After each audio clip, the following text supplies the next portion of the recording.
Hi everyone, Laszlo Montgomery here, bringing you the next episode of the China History Podcast. I promise no more horsing around with meaningless banter from your humble narrator. We're going to go right into the Chinese history. In this episode, we're going to look at a day that lives in infamy as one of the darkest hours of the CCP, the Chinese Communist Party. In April of 1927, after pretending to be BFFs with the CCP, Chiang Kai-shek decides to rub them out and purge the KMT of all communists and whatever leftist sympathizers he could get along the way. Everybody. All these trade unionists, anyone who was out on the streets or involved in communist-sponsored activities, whoever wasn't for the right wing of the KMT, in other words, the time had come to deal with them decisively.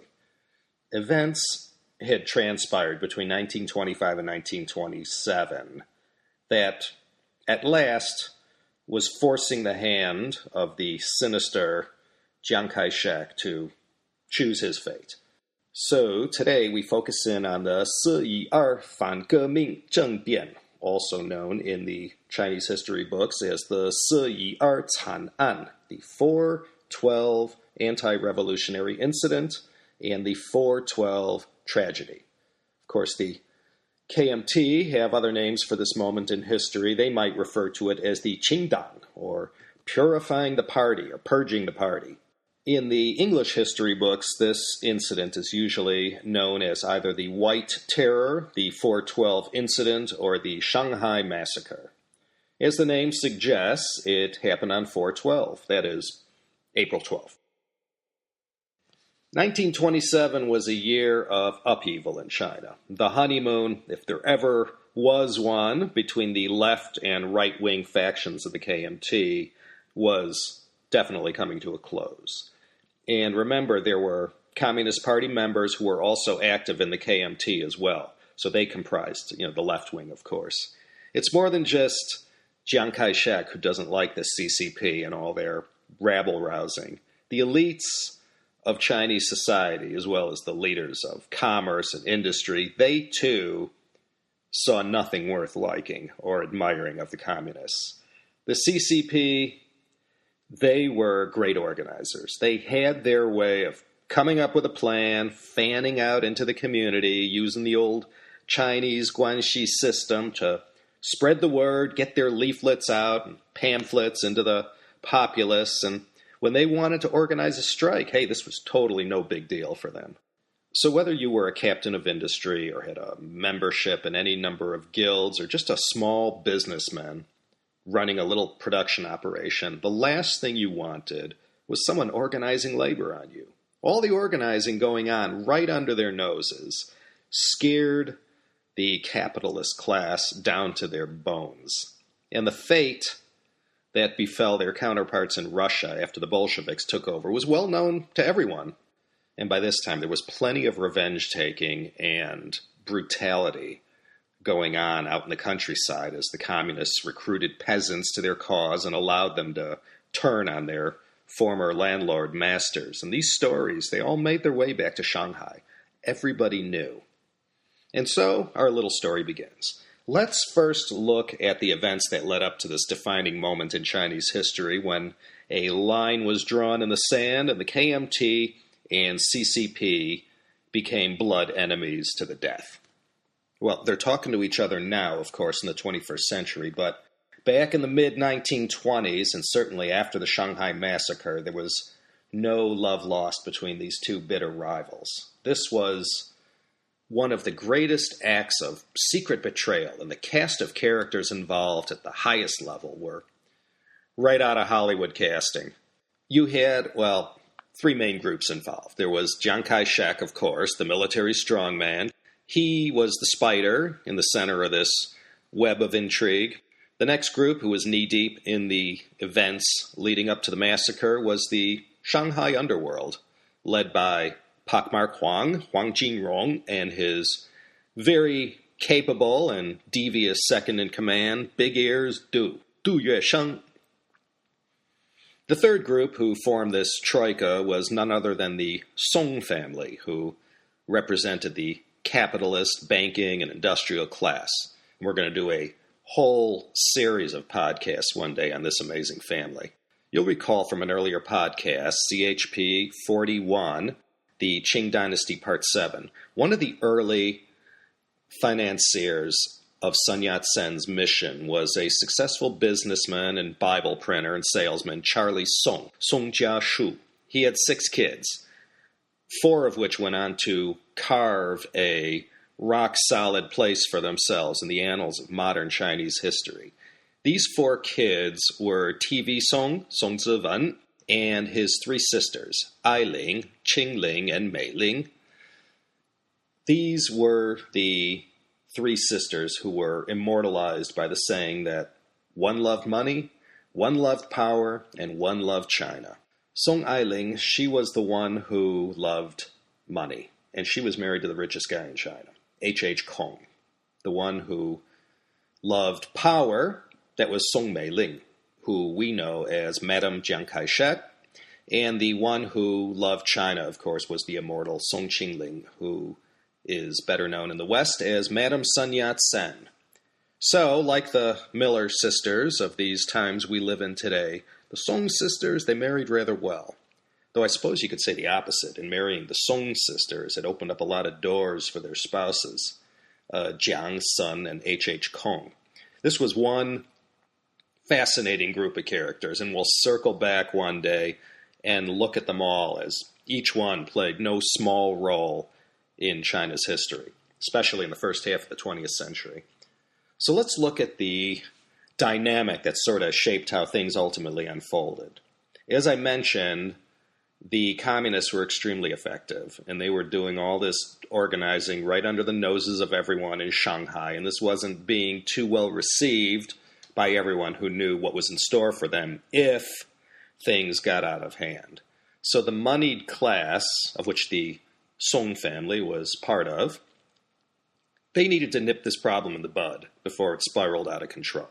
So these people, they had a lot of money, but they didn't have any muscle power, and that's where Chiang Kai-shek came in. The rich capitalists and everyone who had something to lose if the communists were successful in establishing a Soviet government in Shanghai, they needed a proxy to do their dirty work. And no better proxy existed in the region than the Green Gang, the Qingbang. These were some badass dudes. They controlled all the vice in Shanghai. Opium, booze, prostitution, gambling, murder for hire, kidnapping, extortion, you name it. Pakmark Huang was the Godfather. He was actually officially chief of detectives in the French part of the international settlement.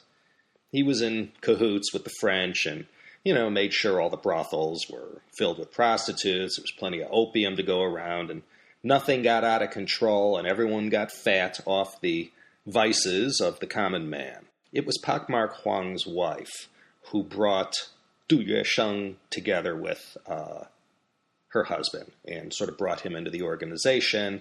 They may or may not have been having an affair, don't know that, but anyway, she brought him in. Big Ears Du, he was one shady, powerful character who lived a life of debauchery, murder, depravity, all of the highest order. And he was a big-time opium addict to boot. So as I said, it was Huang Jinrong's wife, that's Pakmark Huang, who brought the two kindred spirits together in the first place. And Huang makes Du his main man to handle all the opium logistics in the area. And this is Shanghai in the early 1920s. Okay, let's look at the fabled story about how Big Ears Du Yuesheng, attained supremacy in the Green Gang. Now, you all know it's no secret. It's going to be the Green Gang who does all the heavy lifting for Chiang Kai-shek on April 12th when the massacre is launched. So this is the backstory about how they sort of became part of the plan. And Big Ears Du, he was El Capo de Capos at the time of the massacre, the top dog in the whole organization. And the stories about Big Ears Du are legendary and unforgettable. This guy always traveled with quite an entourage. As I said, he started off as one of Pak Mar Huang's boys, and because of a well-earned reputation and a network of fellow criminals and lowlifes he developed over a career, began in his early teens. Big Ears rises fast in the organization. Then one day, 1924, an incident happens that puts him on top and knocks Pak Mar Huang down a notch. Now, in 1924, Shanghai is still firmly in the control of the warlords. In this case, the warlord Liu Xiao. Now, he got booted out later in the year, but when this incident took place, he's still the man. There was this popular opera house where Chinese opera was performed. It was just a local night spot. It was called the Gongwu Tai Theater, and it was owned by Pak Mar Huang as a sort of palace for his favorite singer, Lu Lanchun, to perform in. It was a popular night spot back in the day. So one night, both Liu Xiao Jia, the son of the warlord Liu Yongxiang, and Wang Jingwei, they're both in attendance watching the performance. Now, as the story goes, about midway through the performance, for one reason or another, Liu Xiao Jia, the warlord's son, he starts booing the singer and creating a big old-fashioned disturbance right inside the theater. And Wang Jingwei, he didn't like this, and he had his people make quick work of Liu. He got, pushed and shoved and beat up and, treated shabbily by the thugs under Huang's control. So naturally, the warlord, being the alpha male of the whole pyramid that made up the Shanghai power structure at the time, he had to do something to avenge how, his own flesh and blood was treated. After all, he controlled the military, and he had to show this criminal who still ran things. So the warlord, anxious to restore his prestige, engineers an act of revenge, and he used his henchmen, He Fenglin, the military governor of Shanghai, and people in the military to arrange for Pak Mar Huang to be kidnapped, a couple days later in the same theater, watching the same performance. So right there in the middle of it all, Huang is audaciously kidnapped in his own club and bundled away to a secret location and, of course, manhandled. And now the warlord Liu Yongxiang, his face is restored. But Wang Jingwei was no ordinary guy, and this was all just a chess match, pinning one power center against another, and thus enter Du Yuesheng, good old Big Ears Du. He's going to come to his benefactor's rescue, but at a great price. What happens is he cuts a deal with Liu Yongxiang that gets Huang sprung from his predicament, but from that point forward, Huang takes a back seat, and Du Yuesheng is now the undisputed king of the Shanghai underworld, stretching the entirety of the Yangtze River Delta region, and then some. But rather than commit suicide by going head-to-head against the warlord's military might, Du used his connections to simply buy them off. Du Yuesheng's power base was in a lot of things, but it was in the opium racket that he had his greatest power and influence. He brought together the 10 biggest players in the opium business, all Cantonese businessmen, and convinced them to join together and pool their economic resources to buy off not only the military machine of the warlord, Liu Yongxiang, and his henchmen, He Fenglin, but also the French as well, because all this was going on in the French Concession of the international settlement. And this is where most of the action was as far as the vice business was concerned. This was a stroke of genius, because not only did it lead to the release of Pak Mar Huang, it also forged an alliance between Du's Green Gang, of which he was now the undisputed leader, and the military. So anybody who messed with the Green Gang also messed with the warlord military man Liu Yongxiang. Everyone along the chain of command got their cut. And that's how everything worked out until the Japanese came along and had to ruin this perfect little world by invading Shanghai. But that's much, much later. For now, Shanghai was the most exciting, sin-filled, commercially bustling city on the planet. Now, this was not lost on a guy like Chiang Kai-shek. From this lesson, he learned the political value of sharing a bed with the big criminal bosses and the usefulness of all those who made up the criminal fringe. For the better part of 1924, there was endless fighting going on in Shanghai. The three big factions slugging it out in China at this time were Liu Xiao and his Jiangsu Zhejiang faction, also known as the Anhui clique. These are the two rich provinces north and south of each other, with Shanghai right smack dab in the middle. Even to this day, Shanghai does not belong to any one province. Shanghai is too big, too rich, and too complicated to belong to a mayor province. Shanghai is one of the 4 municipalities in China that report directly to the central government in Beijing. The other 3 are, well, Beijing, of course, and Tianjin, with the city of Chongqing in Sichuan province now a municipality in its own right and no longer a part of Sichuan politically. The second big faction was the Zhili clique, led by Wu Peifu and Sun Chuangfang. The forces of the Zhili clique, they booted Liu out of Shanghai, and sometime in October 24, Liu was defeated, and then he sought refuge in Japan. The third big power center was still the mighty Manchurian warlord Zhang Zuolin. Sirens and danger signals started blasting in his world once he saw the success of his nemesis, the Zhili faction. So Zhang Zuolin, he attacked their forces in the north. But just when it looked like Zhang Zuolin was going to go down in defeat to the forces of the Zhili faction, along comes the Christian warlord Feng Yuxiang to his rescue, and he defeats the forces of the Zhili clique, and he now occupies Beijing on October 23, 1924. Feng Yuxiang and his extraordinary life will be a topic for a future podcast. So now that this nasty business is all settled, it's safe for Liu Xiao to come back from Japan, and that's exactly what he does, and things resume in Shanghai like they did before, and everyone lived well, raking in profits from the extremely lucrative opium business. And this, folks, was the golden age of opium smoking and the entire opium culture in Shanghai. Now that the French authorities, the military, and the whole police infrastructure were in on the racket, it thrived openly, and it was a very captivating world and filled with every imaginable sin. All 7, plus a few that probably didn't even make it into the Bible. And I guess this is what is so captivating. I read that about 1 in 12 houses in Shanghai was a brothel at that time. And 1 out of every 130 residents of Shanghai was a prostitute, and more than half of those worked for the Green Gang. And now, in 1926, 1927, with all these puritanical communists threatening to bring this whole cozy arrangement down, someone had to act. It was in the self-interests of way too many people to allow the communists any modicum of success.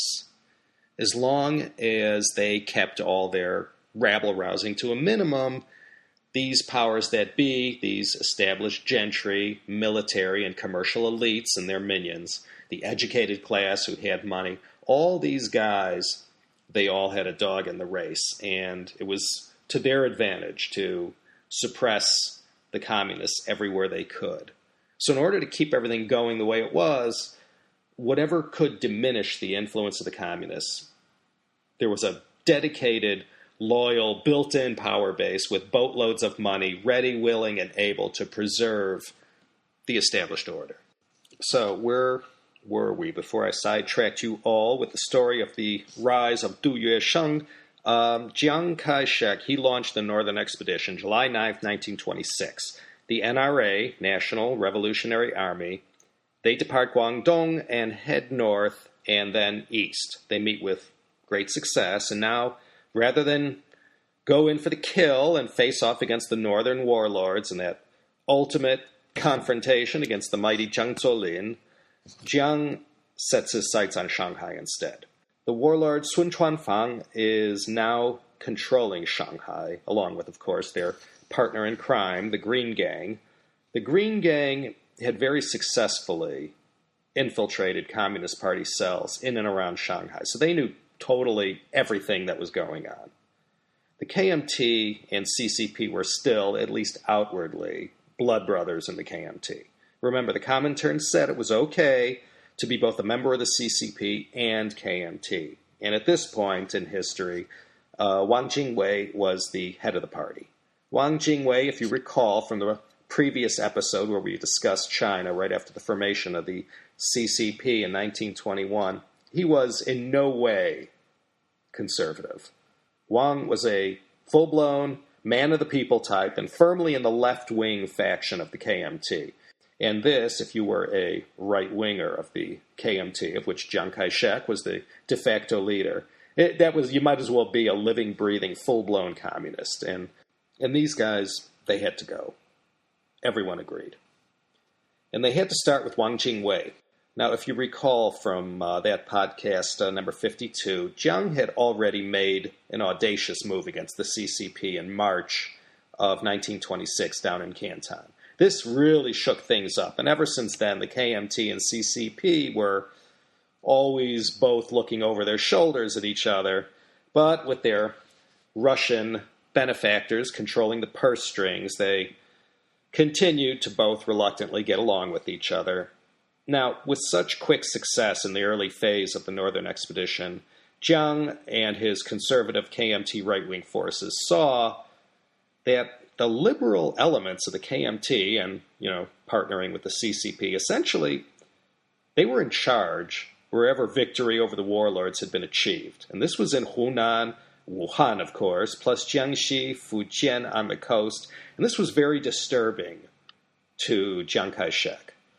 And on January 3rd, 1927, there was a big uprising in Wuhan, organized by who else but the great CCP organizers themselves. This uprising saw the British sort of unceremoniously bounced out of their position of power in Wuhan. And at this great treaty port that went back to the Opium War days, the British were forced to bolt, and the KMT CCP forces, all hooted and hollered and enjoyed this great symbolic victory over imperialism. Then 2 months later to the day, on March 3rd, 1927, after two unsuccessful attempts, the communists, along with left-wing KMT elements, launched an uprising that defeated the forces of the warlord Sun Chuanfang in Shanghai. And with this, the nationalist-led army later marched in and took Shanghai. By the way, credited with this successful victory over the Shanghai warlord was one of the greatest men in Chinese modern history, none other than the immortal premier himself, Zhou Enlai. Once he took over towards the end of 1926, he got things in order, and it was under his conductor's baton that the CCP forged this victory in Shanghai. Okay, so now we have the CCP and left-wing KMT people in charge of the big cities around China. You see Zhou Enlai responsible for engineering this great general strike and uprising which rid Shanghai of the warlords and put political control of the city in leftist hands.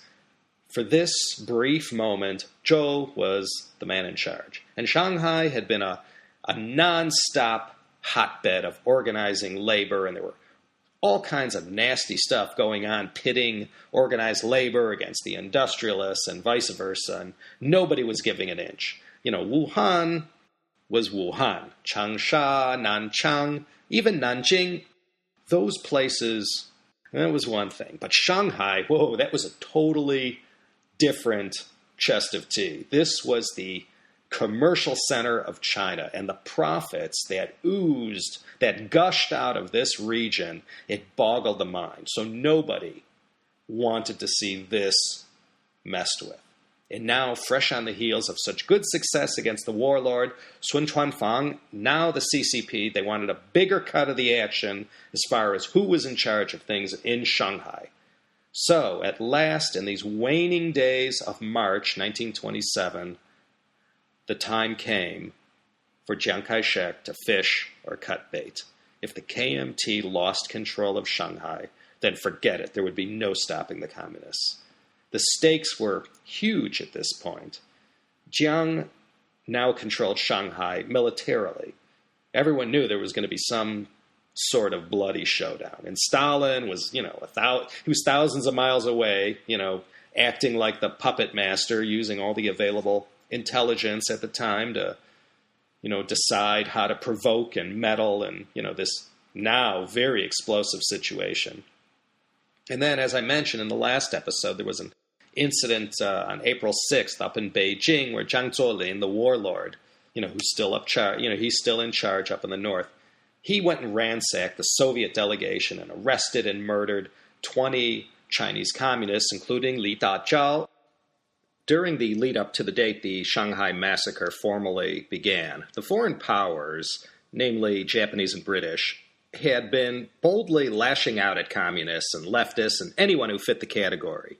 These were indeed dark times for the Communist Party of China. They were almost done in here. And then at precisely 4 a.m. on the morning of April 12th, 1927, there was a blast from a bugle outside a residence in what is today Yueyang Road in Shanghai. This call to arms was matched by sirens that blasted from gunboats anchored offshore from the Bund. That gave the signal to attack. So, who attacked? This was where the Green Gang had come in. Du Yuesheng had successfully and cleverly legitimized his whole operation by forging this alliance from hell with both the military and political and commercial elements that controlled Shanghai. Everyone needed everyone. It was the perfect symbiotic relationship. Chiang Kai-shek was sworn in blood to work as a brother to Big Air's Du. Their fates were intertwined going way back, and by 1927 you could not see where one began and the other left off. And all along, cementing the bond and fertilizing the relationship were the Songs, particularly Song Ailing, again married to H.H. Kong, the richest man in China at the time, who claimed his ancestry all the way to Kongzi himself, the great sage Confucius. All were beholden to Du Yuesheng and had made all these secret agreements with him because he was willing to do all their dirty work. He was willing to massacre these communists and perceived troublemakers. And a huge sum of money was extorted from the capitalist class to buy them insurance against a potential communist takeover of Shanghai. And a piece of this went to Chiang Kai-shek, but the lion's share went to Du Yuesheng. All this energy and goodwill and best intentions and dreams for China that had finally taken form after the May 4th movement in 1919. It really invigorated the nation and the people. But now, in the mid-1920s, everything had simply gone too far. The Bolshevik Revolution in October 1917, that changed everything. That was the 9/11 of its day, looking at it from my Amerocentric viewpoint. It changed everything. And when the energy boiled over and liberals wanted a bigger piece of the pie, and then suddenly these democratic and socialist ideas that sounded okay back in the day, well, in 1927, wasn't so appealing. So Big Air Du Yuesheng, leader of the Green Gang that controlled all organized crime in the region, just like the brown shirts did in Nazi Germany, he had his men fan out across the city, and they knew where everyone slept, who worked where were all the offices, meeting places, secret cells, you name it. Their intel was top-notch. And elaborate plans were crafted that allowed all the goons from the Green Gang to strike everywhere simultaneously, stealthily, and with complete and utter surprise. And the massacre that ensued was carried out with surgical precision, and machine guns blasted away until after lunch that day, and by the end of the day on April 12th, well, no one knows for sure how many died, but let's just say Du Yuesheng thoroughly did his job. By the next morning, barring any unforeseen events, there was no longer any need to fear anything about any communists in Shanghai, for at least the near term. The story of Zhou Enlai's escape from the clutches of the Green Gang goons is one of the great stories of survival. You can imagine being the figurehead leader of the leftist faction in control of Shanghai. Zhou Enlai was a pretty high-profile target, but he cheated death a couple times before he was able to make his getaway, and of course, he lives on to fight another day and then goes on to play a role in shaping world history later on. One of the most amazing world figures from history. Anyway, I won't go into the gory details, but suffice to say, the deed was done. And what followed the massacre on April 12, 1927, was known as the White Terror. As you could well imagine, there was a great deal of mopping up to do. There were plenty of communists like Zhou Enlai, Mao Zedong, and many others who escaped the terror and regrouped in safer areas. In the aftermath of the massacre, Chiang Kai-shek was the undisputed top guy in China, but the deep, dirty secret was that he was in a way just one of Du Yuesheng's pawns. A new nationalist government was set up in Nanjing, obviously with all this bad blood, that put the kibosh on cooperation between the KMT and the communists, as well as with the Soviets. That was over for good now. Wang Jingwei, he just sort of evaporated, and with that, so did the Wuhan government that never really caught any traction since the day it was set up. Then in June 1928, the last of the warlords was history. And in December of the previous year, Chiang Kai-shek married Song Mei-ling, Madame Chiang Kai-shek, who incidentally died peacefully in her sleep in New York City 8 years ago at the age of 105.